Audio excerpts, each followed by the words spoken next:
I always like to pray before I start because I have to feed my addiction. I'm addicted to the presence of God. So if you don't mind feeding my addiction and your addiction, I hope. So Father, thank you that you're already here. Thank you that you are inhabiting the praises that we've already sent up to you and to Jesus. We love when you come, when you fill this place. Thank you that because of Jesus, we can draw very, very close. We love your manifested presence, where we can actually feel you enter into that beautiful presence which brings life and hope and healing.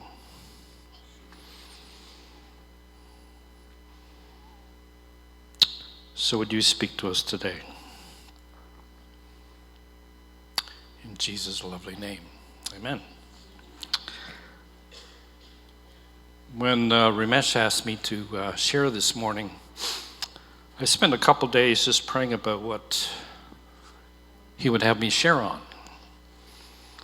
And it surprised me a bit, but it really felt quite clearly like he wanted me to share on perseverance. And it's not something in our culture that's very popular, but it's a very high value in the kingdom. And so I thought, well, I'll look up what does perseverance mean. And in the dictionary, Webster's, it says persist in a state, enterprise, or undertaking in spite of counter influences, opposition, or discouragement. Have you ever experienced any of these issues in your life? Did you know that painful trials are normal for the Christian? Did you know you signed up for that?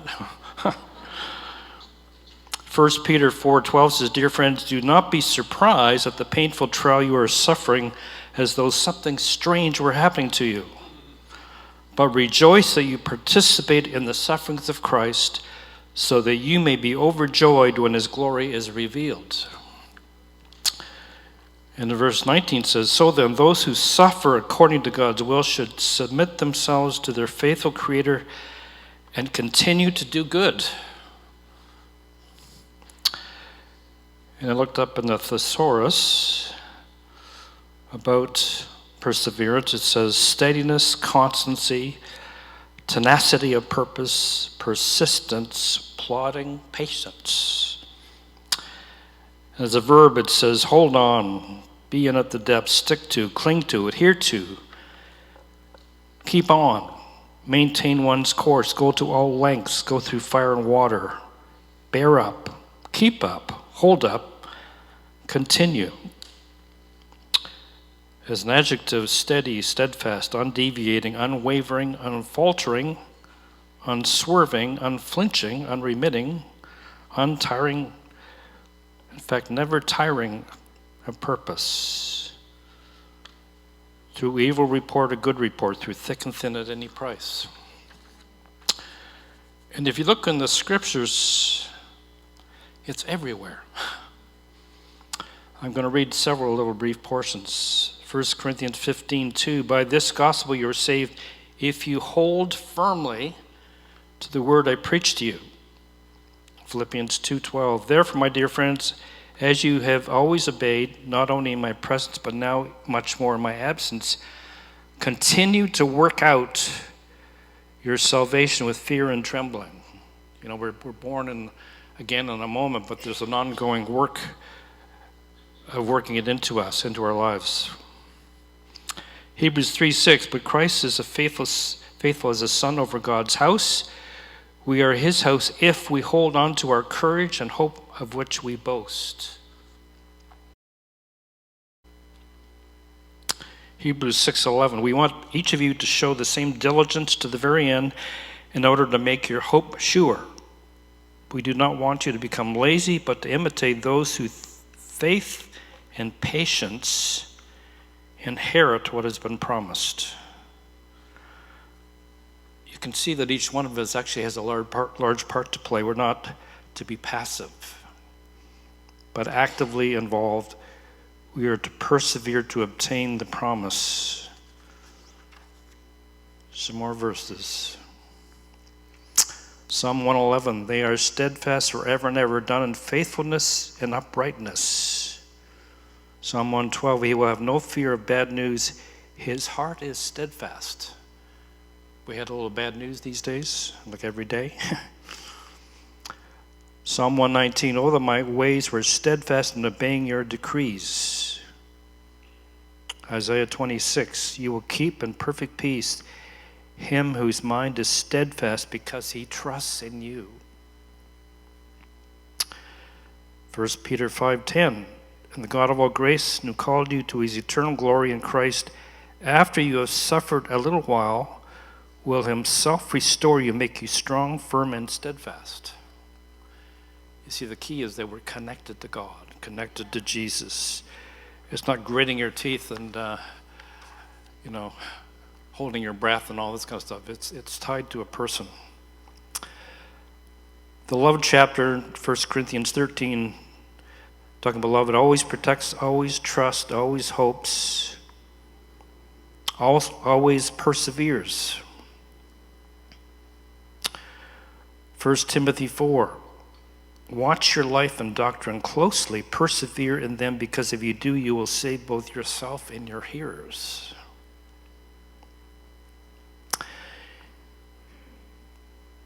Hebrews 10:36. You need to persevere so that when you have done the will of God, you will receive what he has promised.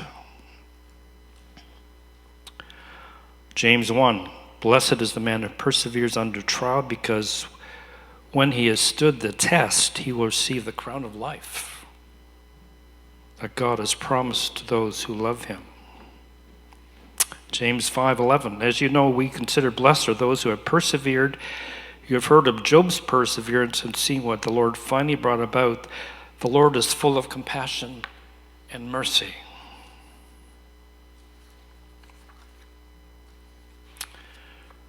Romans 5, verse 3. And not only so, but we also rejoice in our sufferings. Do people rejoice in sufferings? Or do you even joyce, let alone rejoice? Because we know that suffering produces perseverance, perseverance, character, and character, hope. Something we seem to have lost in the church is he's really into character formation. 2 Thessalonians verse 1, therefore among God's churches we boast about your perseverance and faith in all the persecutions and trial you are enduring. 2 Corinthians 3:5, may the Lord direct your hearts into God's love and Christ's perseverance.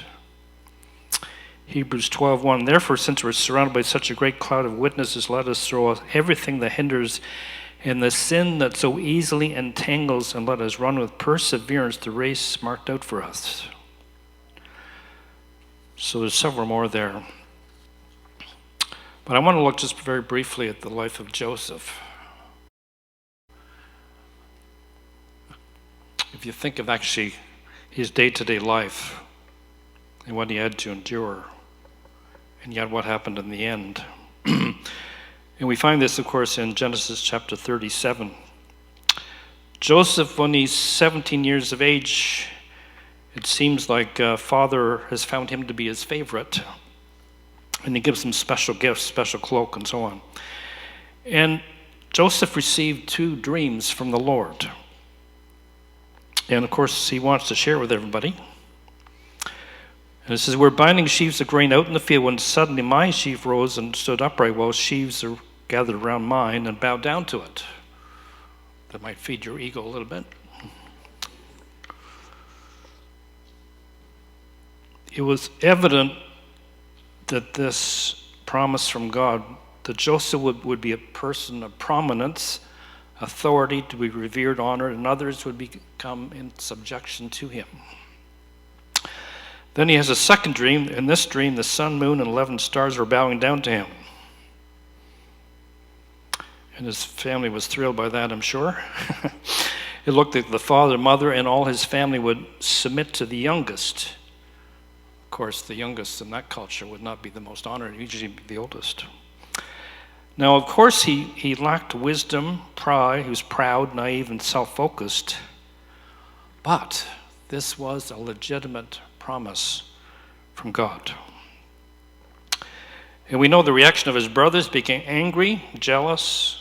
There was envy, hatred, and they plotted to kill him. But instead, they sold him into slavery to the Midianites. They pretended he was killed.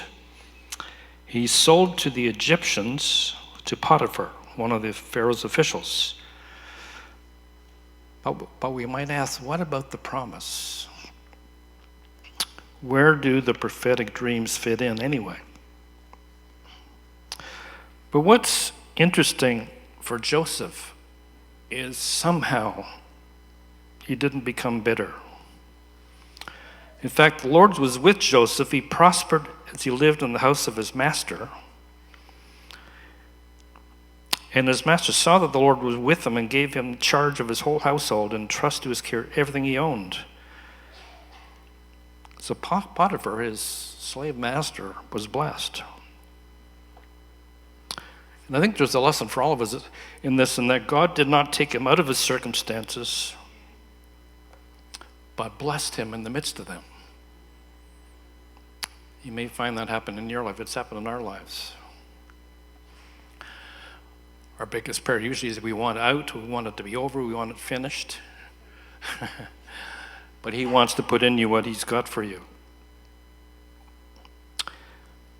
We know the story. God was still with him, but Potiphar's wife tries to seduce him, and he did the right thing. He said no. And for his trouble of doing no, he's falsely accused and put in prison. We might ask, where's God? Punished for doing what's right? Where is justice? This isn't fair. Put yourself in his shoes. How would you feel? But even in prison, there's no sign of bitterness. The Lord was with him, granted him favor in the eyes of the prison warden, and the warden put him in charge of all those in prison. He was in charge. Interesting, we get to heaven to have words with him. How did he not become bitter? Joseph remained faithful, soft-hearted to the Lord. He didn't let circumstances overwhelm him. He didn't react. Part of me says that ain't normal. Would you have had a pity party, held your breath, stamped your feet? How come following God is so hard? What happened to the promises of God? Well, the story goes on. The cupbearer and baker of the king are put in the same prison as Joseph. Both had dreams, which Joseph correctly interpreted. That's his prophetic gift, I guess. He could interpret dreams. And Joseph asked them to be reminded to Pharaoh, because he's languishing in jail for doing what was right. And maybe one of the hardest things that I see, he was then forgotten for 2 years. So much waiting. Have you been waiting? Have you been waiting for God to move in your life? Yes. In prison unjustly. Where is God? What about his promises? Pharaoh has a dream, and he has a series of magicians, and he asks them for interpretation. No one is able to interpret. And the cupbearer who survived and was, I guess, reinstated, remembers 2 years later that Joseph had a dream, and Joseph interpreted it correctly. So Joseph is summoned to Pharaoh. He's asked to interpret the dream. Now, some things to remember here is if he's bitter and angry and lost his faith, he would not be able to hear from God. He's got one shot. He'd probably be killed if he didn't get it right. And where he was a brash young man, now he says he cannot do it, but God will. His pride is gone, self-reliance is gone, fully dependent on God. We all have to take that journey where we become fully dependent on God. The further you go, the greater dependence there is, we've discovered. So Pharaoh tells Joseph the dream. Joseph interprets it. And furthermore, God gave Joseph a strategy out of the dream. So Joseph suddenly goes from the outhouse to the penthouse. He's put in charge of the palace. Everyone is to submit to Joseph. Only Pharaoh is greater than Joseph. So suddenly, dreams are being realized. Joseph's heart was pure. There's no bitterness. He didn't revert to pity party. He didn't lose faith. He still had the ability to hear from God when the crunch was on. And here's the major point. The delayed answer didn't destroy him. Instead, it made him. That long trial of persevering through all those different events where he did the right thing, and he seemed to get punished for doing the right thing. But somehow on the inside, he kept his heart pure. Joseph is now 30 years old. He had a 13-year wait. 13-year wait. So now he's one of the major leaders in Egypt. There's a famine in the holy country. Jacob sent 10 of his brothers to buy food. And his son bowed down to him because they were in deep, deep need. At that moment, they didn't know who he was.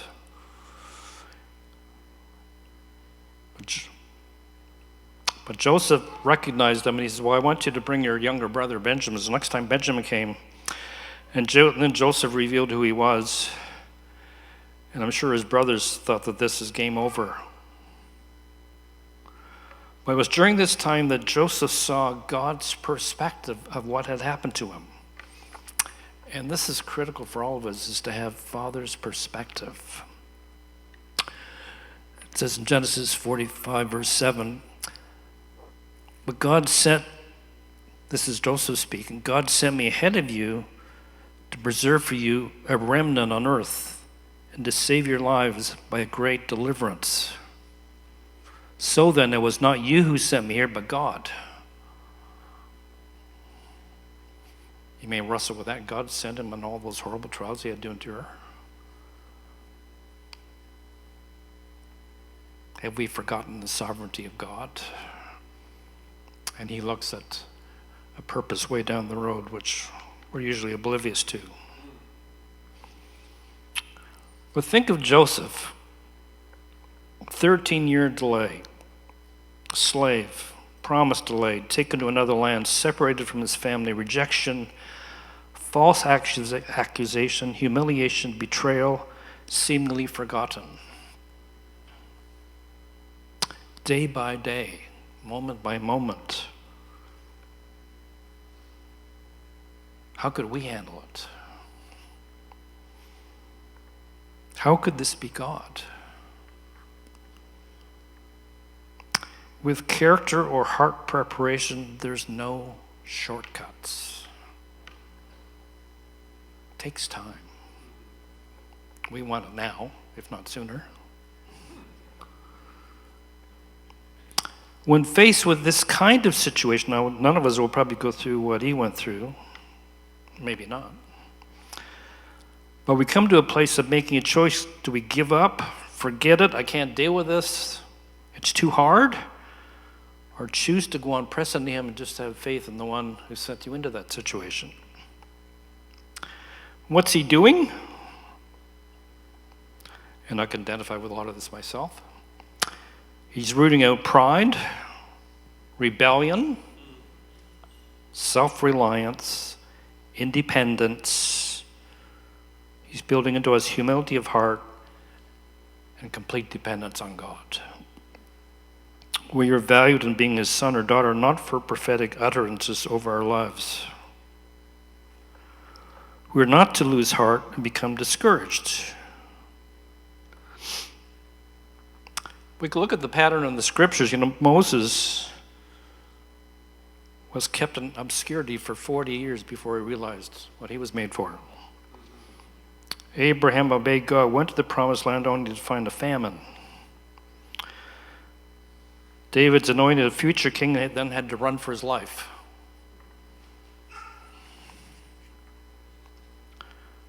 The life of Job. All he lost was his children, his wealth, and his health. Apart from that, things went well. How would you like to be the Apostle Paul? Shipwrecked, beaten, left for dead.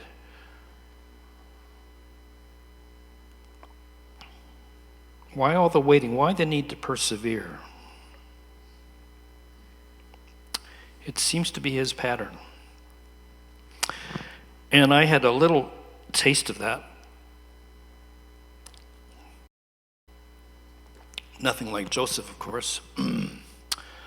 But I used to work in IBM Canada, which is one of those great international companies. But I got put in a very high stress job. And after being there 2 years, I became a believer.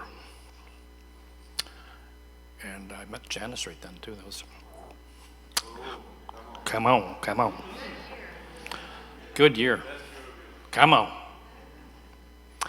And I realized that all my values and priorities changed. I wasn't really interested in going up the corporate ladder because I really valued being involved in church, being involved in a family. We had 4 kids. But my work had lots of overtime, and especially the summertime. So I'd always be at work in the summertime, which is fun for Janice with 4 kids. And she's pulling her hair out trying to figure what to do with 4 kids, So someone in church said it's really good to pray. Have you ever heard that in church? Anybody ever heard? So I started to pray. I said, I actually want out of here. I want to get another job. And nothing happened. In fact, I won 2 administrative achievement awards. I got to send the band for 3 or 4 days and skiing on the company. And then another time Vancouver, won the suggestion award. And I'm praying to get out. I'm getting promoted, I'm getting raises. One time I actually quit the job at lunch and didn't go back. And something happened that never happens. My boss came to meet me that night and says, "You can't quit, you have to come back." And she brought me back. But what I would do when I was at work is, well, if you want me to finish the day, I need your grace to finish the day. Every day I had to call for grace. And that prayer he always answered. One day I was so fed up, I phoned Janice at lunchtime. I said, "I'm coming home tonight and I'm not going back." I said, "I've had it. This is crazy. This is not what my life's all about." But I prayed. Lord, give me grace to finish the day. So I walked past the boss's office. He calls me in. I say, "Hallelujah, I'm going to be fired." And he gave me the biggest raise I've ever had in my life. So I come in the house. Janice thinks I'm now unemployed. We have no money. I hand her the slip. I just said, "We just got the biggest raise I've ever had in my life." See, this prayer thing, it doesn't always work, see? I thought. Fast forward. Our journey continued. For some strange reason, he calls us to be on the senior pastoral team at the Airport Church in Toronto. Joined in September 93. And in January 94, all heaven broke out in our church. And over a short period of time, our church grew probably 4 times bigger than we started. We had 3 or 4 million visitors. We had church 6 days a week. It started off 7 days a week. We had meetings every day. We're involved in everything you can think of. John also says we need to have a church. We're trying to maintain a church while having 3 million visitors. We're all speaking. We're all traveling. I'm hosting conferences. I'm overseeing intercession, small group pastor. We had a fair bit of workload. Imagine the stress. And I heard in that still small voice, he says, that time in IBM was for now. And then he said, I actually answered your prayer. We probably don't think of this. Do you know that no is an answer to prayer? Have you ever thought of that? No. He said no. But in the midst of it, you don't know what in the world God's doing. So then I was very glad that he said no. Because every day in the church I knew, and I love what I was doing there, so it was like the grace of God was just, I don't know, it was miraculous what happened there, wasn't it? Because you can't do that much work and survive. But it was his plan. He said, I had to teach you that my grace would always be sufficient. But we can't do this without pressing into Jesus. We have to keep our eyes fixed on Jesus. We can't do it alone. We need his perspective. We need his presence. You need to know Jesus. If you don't know him yet, you need to know Jesus. Because life begins when you give your life to him. He wants to build into us a tenacity to never give up. Because I think we're heading into days where we're going to really be tested. And perseverance is going to be key. But it's in partnership with the Lord. It's walking with him. Living out of his presence, drawing his strength. So many days I wake up in the morning and I said, man, I feel weak today. But because of what I've experienced, but my next line is, but I know in my knower that your strength is perfected in weakness. So being weak does not stop me, but it just somehow releases his strength. Wow. So why don't we stand? I hope this doesn't scare you. I think it's time to face reality. That these are very difficult times. And I think it's probably going to get worse. On the other hand, it's going to get better. Yeah. Because we're going to persevere. We're going to find him. He's going to reveal himself to us in impossible situations. Let's just hold our hands up to him. Or will you draw us close? Father, we're completely dependent on you. The truth is, every one of us in this room is weak. We cannot do this alone. But we never have to do it alone.